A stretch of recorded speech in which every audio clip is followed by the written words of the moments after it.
Welcome to Our Girl Relationships. We talk about the problems people face in their day to day lives. Let's start with the video. I was born into a wealthy family, and I'm not going to lie. I know I had it way easier than most people.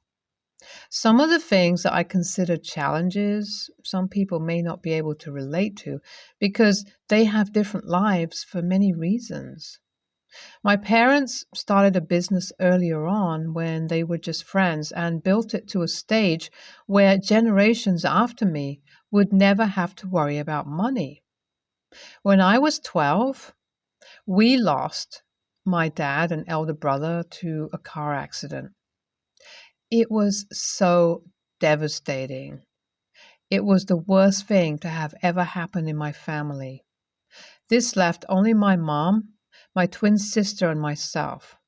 When we were younger, my sister and I were inseparable. We loved each other so much and did everything together. We particularly liked pranking people with our identity. We were identical twins, so it was very easy to pull off. No two people are the same, no matter how identical they look. Proof positive, my sister and me. When we lost our dad and brother, we both took it differently. It took a toll on her. She was never the same after that. I tried to help her. It was like we were thrown into the sea and I could see her drowning, but I was learning to swim at the time. I couldn't help her, and I didn't know how to. She became a shadow of herself and was angry at the world.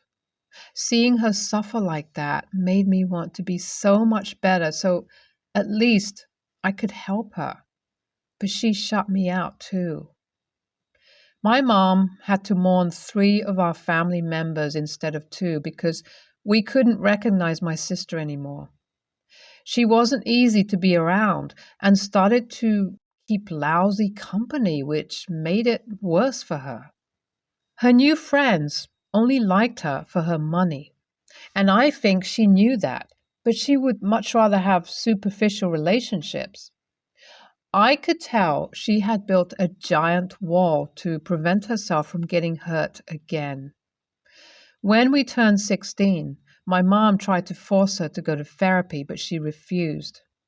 I offered to go to therapy with her, but she made me the enemy, saying I thought I was better than her and didn't need my pity. She said she didn't want anything to do with me and I should behave like we didn't know each other because her family had died as far as she was concerned. That hurt really bad. I couldn't understand why she hated me. Several times I skimmed through our childhood and the incident where we lost our father and brother to see if I may have hurt her without knowing. Each time I came up with nothing. I couldn't figure my sister out. Besides the fact that she wasn't talking to me, something scared me even more. It was that I was progressing and leaving her behind. I knew she would hate me even more over the years. I was successful, and she had nothing to show for it. So many times I denied myself some opportunities to slow down, hoping my sister would catch up. My mom, who noticed this, quickly called me out on it one day. She told me that my sister and I were 2 different people and we were not kids anymore. She reminded me of all the times she taught us that actions had consequences. She said that my sister and I had made life choices and I couldn't blame myself for my sister's choices. It was very painful for my mom to tell me all those things as I could see the tears well up in her eyes as she tried her best to compose herself. My mom was the strongest person I had ever met in my entire life. When my dad and brother died, she mourned them and carried on taking care of the family and their business. I knew that it wasn't easy for her, and so many times I would catch her crying. She doesn't know this. And when she noticed one of us coming, she would wipe her tears and be present in that moment for us. I owe my mom everything. She made me into who I am today. My sister and I was supposed to learn the ropes of the business so we could handle it when she retired. But my sister had no interest in doing the work. All she did was squander the money on trivial things without knowing how to make some money for herself. My mom started to regulate her expenses, so they had a big fight. It was bloody. My sister said the most hurtful things to my mom, and when I tried to stop her, she came at me and beat me. Our staff had to stop her from doing any more damage. That weekend, she stole a massive amount of money, talking about millions of dollars, and ran away. My mom wanted to find her and arrest her because she was so upset. However, after she spoke to our uncle, who happened to be her confidant, she let it go but removed every access my sister had to our money. And from then on, she had only one child. I knew my mom wasn't joking when she had a series of meetings with our legal counselor and changed the will and documents. I tried to stop her from doing anything harsh, but she said she was not just doing it for me, but also protecting all that she and my dad had built over the years. My mom recently passed. She had cancer. Before she died, I already had control over the company to a great extent. She intensified her training once she discovered she had cancer a few years back. I'm still numb that I'll never see my sweet mom again in this life. It feels like she went on a long trip and would be back soon. I can't bring myself to shut down our family house since no family is living there anymore. I have my own apartment, and our family house has too many good and bad memories. I also can't let all the people working there lose their jobs. Many of them have been with us for years. I got a call from my housekeeper that my sister had arrived and she was staying in her old room. I have mixed feelings because I'm happy, sad, angry, and anxious all at the same time. I'm keeping my fingers crossed and hoping that she has returned to her senses and that I can finally have my sister back. I'm going to see her tomorrow. I drove to the house in the morning. My sister looked like a stranger. Her style had changed, and I could barely recognize her. There was a hint of sadness in her eyes when I saw her. We no longer had anything in common, and there was a very awkward silence. I needed to figure out what to speak about or how to converse with her. I asked her what she had been up to all these years, but she didn't give a concrete answer. She said she was sorry for not coming to our mom's burial, but she was here now and hoped it was enough. Over the next few days, it was still a little weird, but I was adjusting to having her around. Honestly, it was better than not having anyone. I was ready to hang on to whatever family I had left. She wanted to know about our family business and how it was doing. I was very open about it because I thought she was a part of the family and deserved to know. After all, we were both supposed to run it together. I was proud of what I had done with the company, so I gladly told her everything. After 3 weeks, she said she had to go. It was strange because it seemed like she wanted to be a part of our family again and join the business. I couldn't persuade her to stay, and she wouldn't give me her address. It hurt me that her plan was to breeze into my life like she never left and leave whenever she wanted. The following day, I received a letter saying that I had been charged to court.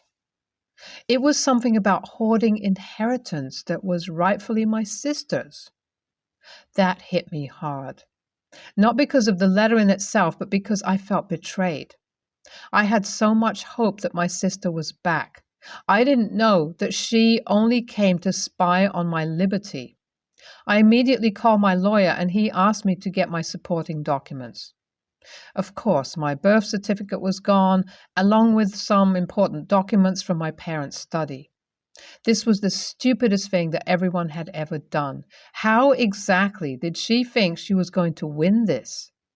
Everyone around us knew who we were. At this point, I don't think she was in her right mind. My sister was just looking for some way to get cash. I called her to ask what she really wanted. She told me that she had destroyed my birth certificate. She had also tried to authorize a huge sum of money to be transferred to an unknown account. Luckily, huge sums like that would only be disbursed with confirmation. For the first time, I saw the disadvantage of looking exactly like someone else. Except if you were very close to us, you wouldn't be able to tell.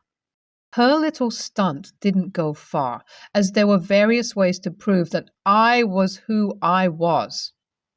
I could always get another birth certificate. I then understood why my mom removed her from having a direct access to our money. We came to find out that my sister was in a lot of debt from living a life she couldn't afford. It still baffles me that she thought destroying my birth certificate could have done anything to favor her. Her master plan wasn't so master this time. I'm really cutting her off. I should have known that she showed up for a reason which couldn't have been because she missed me or wanted to make things right. I will let the law deal with her and stop wishing things were different. NTA, your sister doesn't seem smart at all. Her plan was so shabby even a 5-year-old could smell a rat. NTA, I'm sorry you lost most of your family, and the remaining one isn't worth it. I have severe ADHD and dyslexia, and while I did pass this test through a corrector, forgive me if there are any grammar or syntax mistakes. Due to my ADHD, oftentimes I forget to do small tasks that need to be done around the house. Since I really despise dirty places, I put a whiteboard on the fridge where I write the tasks that need to be done that day, week, and if I've done them yet. It is the mechanism I found works best for me to actually do whatever I need. It's understandable that people ask, so I told her. I assumed she'd just understand and let it go. However, that was not the case at all. She snorted and said that if I couldn't remember chores, I was nothing more than a man-child. Look, anyone can think whatever they want from me, but I will not accept anyone treating me like that inside my house. This is something that is still a sore spot for me. My friends know that. So I asked both her and Dave to get the hell out of my house. Well, they did. Apparently, Dave thinks I'm an AH for the way I treated his girlfriend. The rest of my friends told me she was way out of line, but Dave is a good friend of mine, and maybe I should have thought my words through. That does make me feel guilty. AITA here? NTA. But she definitely is, and so is Dave. I've struggled with ADHD my whole life, so I know exactly how it feels to have someone belittle you like this. It's not okay in any situation, and especially not when you're hosting her in your home for the first time. The audacity she has to say something like that in the first place is truly astounding. Your buddy Dave is also an AH for thinking that his girlfriend wasn't totally in the wrong. You handled the situation perfectly. I certainly would not have. NTA, I just the other day finally got around to ordering a whiteboard for chores. Previously, I just jotted it down a napkin or notepad what I had to do for the week. The problem is I had so many lists floating around, I ended up grabbing one of the previous ones and started going about it. Then I was wondering why I had put something I had already done in the spring on it. Also, house ownership living is vastly different in the amount of crap you have to do compared to apartment living. I'm wondering if the girlfriend has never had to run, upkeep a household by herself. My husband and I are in our late 40s and got married a little before COVID. This is both of our second marriages, and surprise, surprise, not having children due to our age. We each have 2 kids from our previous marriages. My husband has a daughter who is away at college and a 16-year-old son who lives with his mom, mostly, but sometimes with us. Our house is my husband and I and my two kids, who are 14 and 12. On with the actual event. My husband had a great uncle who recently passed away. He inherited his gently used GMC SUV. I don't know a ton about cars. I know the car is a 2017, and I've seen used ones with low mileage go for nearly $20,000 online, sometimes more. Here is the issue we're having. Remember how I said my husband's son is 16? My husband thinks the car would be a great gift to him. He plans on giving him the car regardless of how I feel. I think the fair thing to do would be to sell the car for as much as we can and divide that money up equally between the four kids. That way, everyone can benefit and not just my stepson who happens to be 16. My husband has been mean to me about this. He is literally telling me I have zero say. It was his uncle, and the car was given to him, not the family. He said his son has an after-school job and he needs the car to be less of a stress on him. I and his ex, we all sometimes have to chauffeur him to and from work since he has no car. He is 16. If he gets 4 to 5 grand from the sale of the GMC, that is more than enough money for him to buy a starter car that can take him around town and to work. My husband agrees that he technically can do that, but he's not going to because he wants his son to have this car. I'm stressed because he is basically telling me that he's going to do what he wants and I don't get a say. Aren't a husband and wife supposed to come to an agreement together? He told me if I have a relative die, we will do whatever I want with the inheritance and he will not interfere one bit. I have major issues with this logic, though. He even went as far as to say that we can sell the car and split the money up amongst the kids. But now he will go and buy an equal value car for his son out of our joint bank account. I thought it was a jerk thing to say, but am I the AH all along?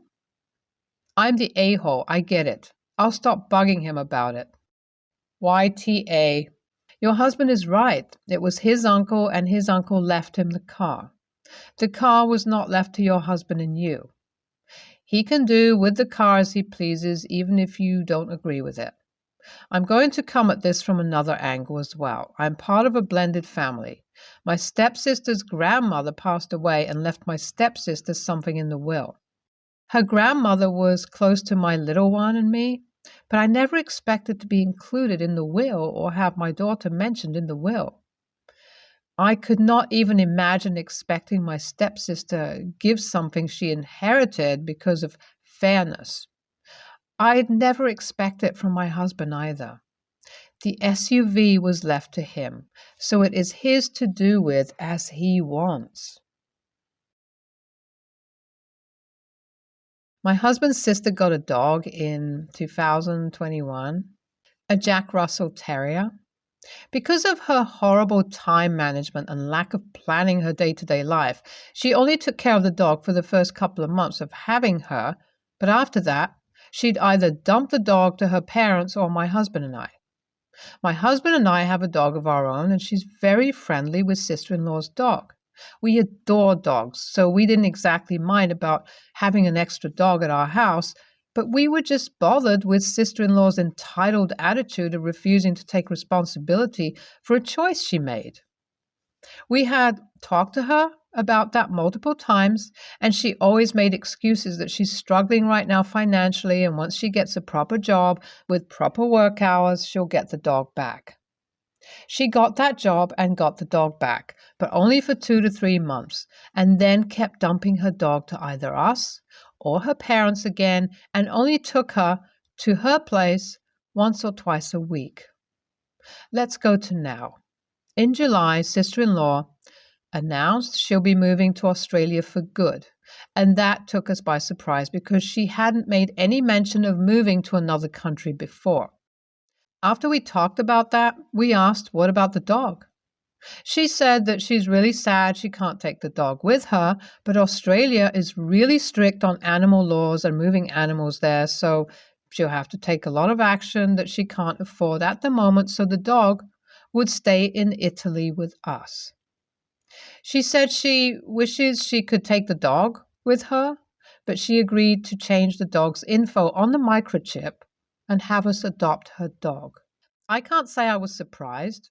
And to be honest, my husband and I didn't trust her to have the dog with her since she's been really irresponsible with that. So a few days ago, she came to Italy to visit us and announced she'll have the dog do all the necessary procedures so she can bring her to Australia with her.